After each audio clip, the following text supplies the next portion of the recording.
शेर पे सवार हो के आजा शेरा वाली। शेर पे सवार हो के आजा शेरा वाली। सोए हुए बाग जगा जा शेरा वाली। तो आ गई है हमारी मैया रानी। कदम कदम पर काटे हैं मैया, कैसे दर तेरे आऊं माँ। लाल चुनरिया ओढ़ के मैया, सुहागन का श्रृंगार बन के आप ही आ जाओ माँ। स्वागत में तरसती है अखियाँ मेरी, दर्शन देने आओ माँ। आओ माँ आओ माँ, माँ तेरा स्वागत है मैया, नैया पार लगाओ माँ। आओ माँ आओ माँ। नवरात्रि आ चुकी है, हर घर में माँ की धूम मची है। हर घर में माँ की अखंड ज्योत जगती है। अखंड ज्योत से महत्वपूर्ण और कुछ नहीं है। जहाँ भी जिस घर में माँ की अखंड ज्योत जगती है, वहाँ कभी भी नकारात्मकता नहीं आती। अखंड ज्योत कैसे जगाते हैं? शनि का कुप्रभाव हटाने के लिए अखंड ज्योत को जागरूक किया जाता है, यानी अखंड ज्योत की जाती है। नवरात्रों में शनि का कुप्रभाव जो है हट जाता है। तिल के तेल की ज्योत करने से शनि की जो दया दृष्टि हमारे घर पर, हमारे घर के सभी सदस्यों पर होने लगती है। घी की अखंड ज्योत से घर में लड़ाई झगड़े, बीमारियां, सभी जो नकारात्मकताएं हैं हट जाती है।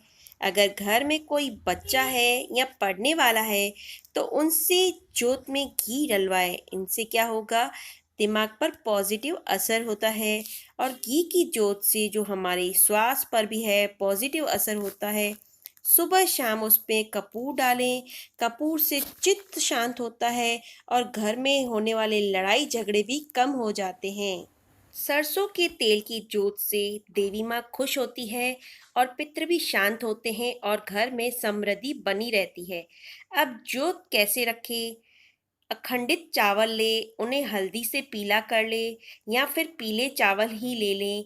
उसका अष्टदल कमल बनाएं, उस पर एक दीप रख दें। सवा हाथ का कलावा ले या फिर मौली ले लें, उसे डबल करें।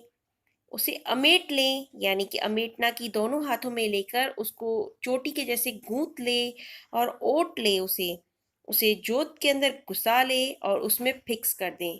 ध्यान रखें दोस्तों, जोत जो हम दिया लेते हैं वो अखंड जोत के लिए ही यूज़ हो, वह डेली यूज़ में वह दिया कभी भी ना लें।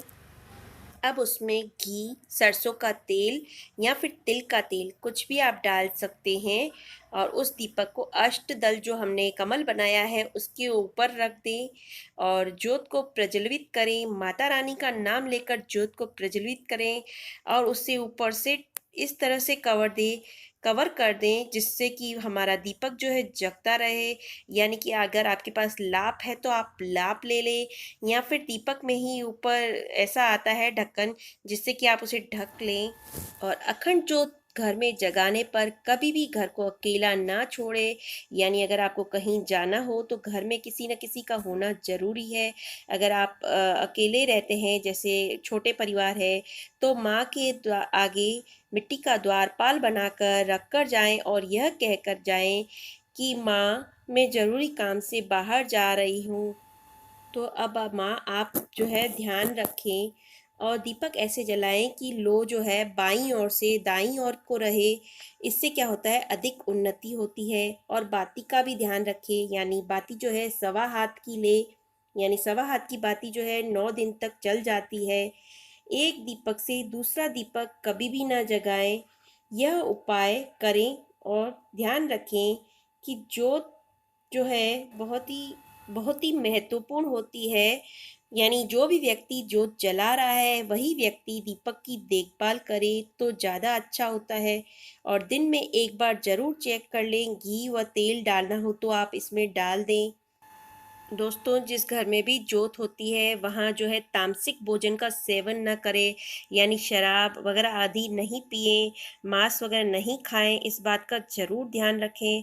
अगर आपके घर में ऐसा कुछ है तो आप जोत न जगाएं और वैसे ही व्रत करें। अगर आप मासिक धर्म में हैं तो 3 दिन सिर्फ पूजा न करें, यानी घर का कोई भी अन्य सदस्य आपकी जगह पे सुबह शाम सच्चे दिल से माँ की जो है जोत जगा सकता है। यह सब तो दुनियावी बातें हैं। माँ तो प्यार और भावना की भूखी है। सच्चे दिल से, सच्ची भावना से माँ को मनाओ और उन्हें बुलाओ। तो आओ माँ, दर्शन दिखाओ माँ। तो भक्तों, सभी से मैं जय माता दी कहूँगी। और आपको कैसे लगी मेरी ये टिप्स ज़रूर बताएं। धन्यवाद।